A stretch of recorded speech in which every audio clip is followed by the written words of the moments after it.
The content, views, and opinions expressed in the following program are those of the producer and do not necessarily reflect the view and opinions of the City of Bremerton, BCAT, their officials, or their employees. Welcome to Afternoons with Ash. Today we're discussing an issue that goes beyond individual struggles. It's about the systemic challenges that girls face in a world that often denies them the basic rights to safety, autonomy, and opportunity. From the rising mental health crisis to the erosion of bodily autonomy, young women today are being forced to navigate obstacles that threaten their futures. In the U.S. alone, nearly 1 in 3 teen girls has seriously considered suicide, and over half report feelings of overwhelming sadness and hopelessness. This is more than just a mental health crisis. It's a reflection of the societal pressures, discrimination, and lack of resources that continue to plague young women. As a society, we are responsible for more than just watching from the sidelines. We need action, and that's where people like my next guest decided to step in. As the founder of Rose and Bloom, she saw a vision for a nonprofit dedicated to empowering young girls with the support, guidance, and resources that they need to rise above these barriers. Through mentorship and community building, Rose and Bloom is giving girls the tools that they need to grow into empowered, resilient women. In today's conversation, we will be exploring not only the challenges that young girls face, but also how community-driven solutions can help them reclaim their futures. Stay with us as we welcome my friend Tisha Eby to the show, and together, Washington State, we can ensure that every girl is given the chance to bloom.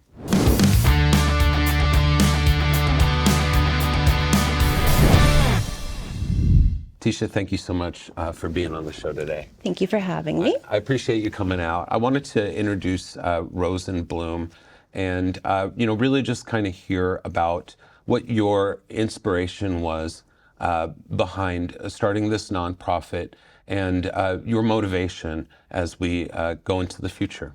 Okay, awesome. Yeah. I guess it started with being a girl and being a girl with those struggles. There's a lot of barriers, and just in my life required a lot of healing, a lot of things that I guess men and boys wouldn't understand that girls deal with growing up. And that's what really motivated me, and seeing that be like perpetuated still in life for girls, especially teenage girls and girls of middle school age, that they're still going through these struggles. They're still dealing with these things and having these emotions and not having support. And then having my daughter, I didn't want that to become a thing she has to deal with. And that was really my motivation for Rose and Bloom, working alongside Doc and seeing these women, these young moms and these teenage girls. And I just wanted to do something for girls specifically. In the lead up, I kind of highlight some of the pressures that women are going through today.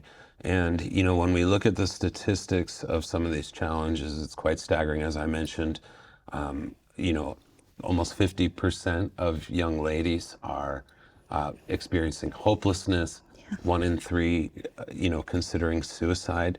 As I was doing my research, there's a lot of terms that frequently came up. Cyberbullying, mm-hmm. Sexualization. Yep. Talk to me a little bit about the world that girls are growing up in today and the challenges that they're facing right now. So definitely, I think in comparison, when I was a teenager, social media was just becoming a thing. But now girls are dealing with full-blown social media, so they're definitely dealing with cyberbullying. They're being harassed by their peers and shamed for their body, shamed for who they are. And it's really more than a mental health crisis. It's happening in our schools. It's happening here in Bremerton. There's fighting, there's bullying. It's in our county. And it's so hard to see these girls go through this and feel like there's nothing there for them. There's no resources that can help them with what they're going through. Do you think these are new issues or? No. What is your take on that? Because I feel like, a lot of the problems that I'm seeing, are not new issues. Though we have evolved alongside new technology, it seems like a lot of these problems have remained the same for decades. Mhm. Well, what part of awareness, is being missed? Because we use terms like woke in our Yeah. dialogue on a daily basis here in America. But are people awake? Are people aware that this type of pressure is being exuded upon our children, our young ladies specifically, and even more so, like marginalized groups? Talk to me about the girls there and the experience that they're having. Yeah, I think just because of all the systematic things already in place, it's definitely affecting girls of different communities more than other communities. Definitely girls of color, just because there's already different barriers in place for them and different walls and things they're going to have to climb in life. But I don't think that it's anything new. I think it's definitely just social media has blown everything up. It makes it so much harder to be a girl. Everyone's on TikTok and people are, like shaming each other. And I don't think people are fully aware what it's like to be a girl nowadays. And that's why we want to work with a lot of older and younger women so we can have the young perspective on what it's like to be a girl right now. They're facing issues that are the same, but they're so much blown up now with social media. Like before you would get bullied. Now you could be bullied to the entire world with social media. And it's just a different kind of effect, And it's sad. There are girls that are saying that they're hopeless, that they don't know what to do, that they don't have any goals or dreams or aspirations because they're dealing with these things constantly in their life. This is what they're dealing with. Why don't you tell me a little bit about your plan and Rose and Bloom's plan, to fight these kinds of issues that we're seeing in the lives of our young ladies? So with our mentorship is what we're doing, but we're hoping and planning to do a lot more with confidence building, working with other nonprofits. We have some upcoming events, speaking with the Girl Scouts and Girls on the Run, and doing a fashion show with another business to boost girls' self-esteem. And we really want to get down on a community level with girls and mentor them, make sure they have the skills they need to be able to survive what they're going through, and that they have some support and resources. Could you elaborate a little bit more on the mentorship aspect and exactly what you're doing there? So we're partnered with Doc Loves the Kids, and we are mentoring inside Bremerton High School right now with a group of boys and girls. And my hope is that I will be able to work more with the girls specifically on behalf of Rose and Bloom. What's it been like for you working alongside Doc Loves the Kids? Tell me a little bit about that experience. Oh, man, he's like the inspiration for so much of this, working alongside him and his heart and everything he does for the community. And it's just been amazing to see. It's made me want to do something for my community as well. And I see he does so much with his fathers groups and men's groups and just for kids in general. And that's what really made me want to do something for girls and single moms and young moms. Yeah, I feel like this is very emergent. Tell me a little bit about the background. How did Rose and Bloom come to the forefront from that? Yeah, it was really just me and Doc discussing that there wasn't a mom group, a single mom group. And we discussed the things when I was a single mom, what kind of things I needed, what kind of support I needed, what resources I needed. And it really kind of stemmed from that. We'd been talking for a year about how we could help single moms specifically. And then just a few months back, we decided we were going to make it a reality. Yeah. And a lot from the community pop-ups of a lot of the single moms writing down what resources they need really like made me want to help them and their girls. They need simple things too, like clothes and food, and more than just, basic needs as well. But we wanted to start focusing on that too. And you've expanded to working with other community nonprofits, it sounds like. Yeah. We're working with Black Infant Thrive right now through the Kitsap Public Health District. And then we have some meetings coming up to work with Girls on the Run and the Girl Scouts. Black Infant Thrive, why don't you elaborate a little bit on what they do and your mission behind partnering with them? Yeah, so they help support Black mothers specifically in Kitp County that have given birth recently, and helping empower them and provide them with the tools they need to be successful moms, and mindfulness and wellness, and just focusing on them and their motherhood as a whole. Could you tell me a little bit about some of the upcoming programming that you intend to have available, and when folks might be able to look forward to seeing that or becoming part of it? So the first thing we have coming up will be this weekend. Rose and Bloom is doing the costume closet for Halloween. That came from me being a single mom and knowing that costumes are expensive. So when when my child was much younger, it was hard to be able to afford costumes for her by myself. So that was what birthed this costume closet idea about a year ago. And now it's a reality. So we're going to be providing costumes for all the children that can't afford them. We have maybe 500 costumes right now donated from the community. And I really wanted to do that, especially for single moms that couldn't afford that for their kids. And that was a collaboration with the Charleston Business District, Yes. Is that correct? Yes. Why don't you tell me a little bit about their involvement with Rose and Bloom and what that means to you? Yeah, so they let us participate in this event with them, and it's been wonderful being at the committee meetings and meeting all these businesses, and just it's such a wonderful feeling of community with the volunteers and the businesses and the nonprofits, and just making this huge event happen for the first time, and having not just fun and but something for the kids basically.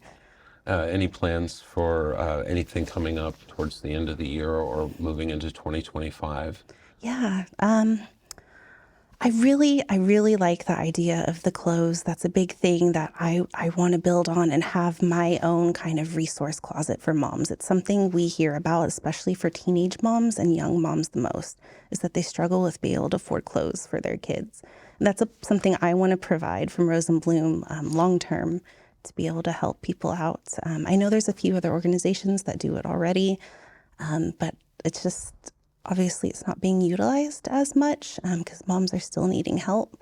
It's the most asked for item at our community events is moms need clothes for their kids. So it's something I want to focus on. How do you think we could bring this all together to make Rose and Bloom successful? What do you need from our community right now?